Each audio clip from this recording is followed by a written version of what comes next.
इतने मायूसी के माहौल में आपको एक सुखद खबर देना चाहता हूँ। पिछले 24 घंटों में कोरोना के दिल्ली में 10,000 से कम केस आए हैं।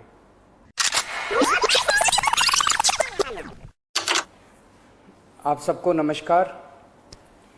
इतने मायूसी के माहौल में आपको एक सुखद खबर देना चाहता हूँ। पिछले 24 घंटों में कोरोना के दिल्ली में 10,000 से कम केस आए हैं। पिछले 24 घंटों में लगभग 8,500 केस आए हैं दिल्ली में। पिछले कई दिनों से दिल्ली में बहुत ज़्यादा केस आ रहे थे। 20 अप्रैल को तो 28,000 से भी ज़्यादा केस आए थे। आज 8,500 केस आए हैं। कई दिनों में पहली बार 10,000 के नीचे केस आए हैं। दिल्ली में संक्रमण दर भी काफ़ी कम हो गई है। पिछले 24 घंटों में संक्रमण दर केवल 12% रह गई है। संक्रमण दर का मतलब अगर हम 100 लोगों का टेस्ट करते हैं तो उसमें कितने लोगों को कोरोना मिलता है। ज़्यादा संक्रमण दर का मतलब होता है कि कोरोना बहुत ज़्यादा फैला हुआ है। आज ये संक्रमण दर केवल 12% आई है। 22 अप्रैल को ये 36% तक पहुंच गई थी दिल्ली में संक्रमण दर।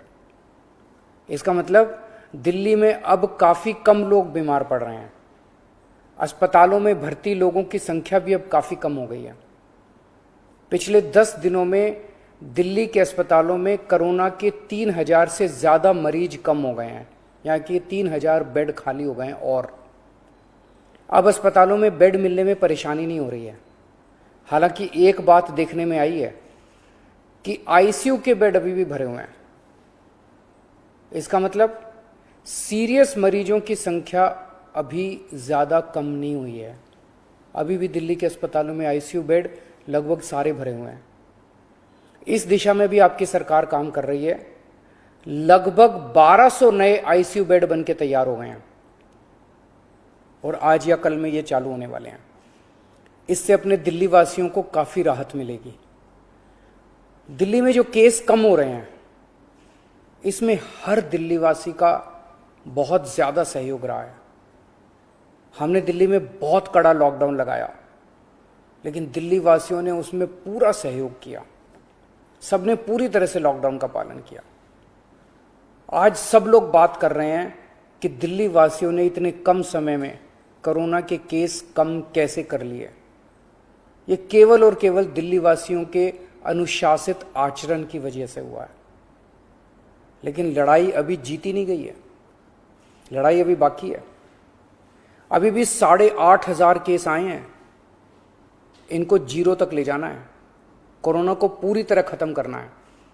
और दूसरी बात, हम अगर अब ढीले पड़ गए तो ये केस फिर बढ़ जाएंगे। कोई गारंटी नहीं है कि ये कम ही रहेंगे। फिर से दिल्ली पे मुसीबत आ सकती है। इसीलिए किसी भी हालत में ढिलाई नहीं करनी। कड़ाई से लॉकडाउन का पालन करना है और कोरोना से बचने के जितने भी उपाय हैं वो सारे लागू रखने हैं। दिल्ली सरकार भी अपने इंतजामों में कोई कमी नहीं छोड़ रही। हम अभी और नए ऑक्सीजन बेड बना रहे हैं। ऑक्सीजन के कई हजार सिलेंडर खरीद रहे हैं। नए नए आईसीयू बेड बना रहे हैं ताकि भगवान ना करे अगर कोरोना के केस फिर से बढ़ गए तो हमारी तैयारी में कोई कमी नहीं होगी। पिछले कुछ दिनों में बेहद बहुत दुखदाई दिन बीते। पिछले सभी कोशिशों के बावजूद हम अपने कई दिल्ली वासियों को बचा नहीं पाए।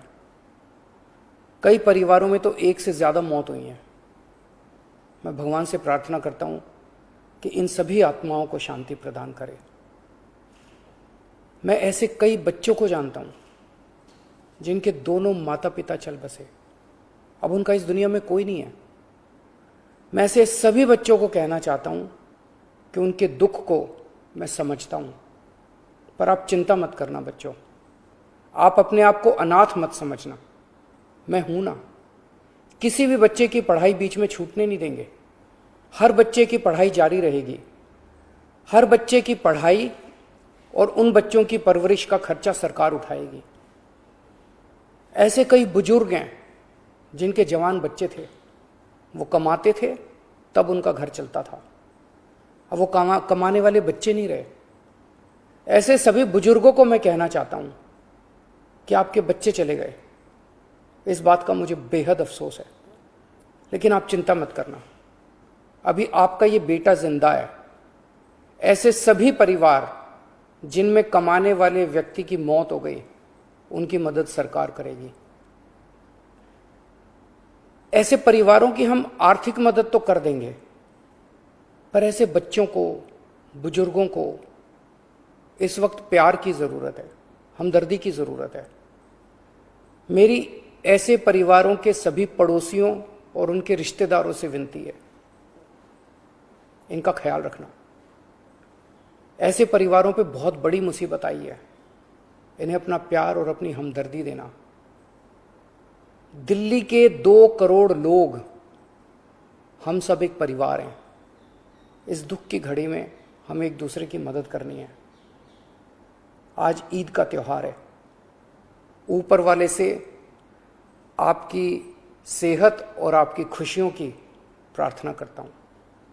नमस्कार।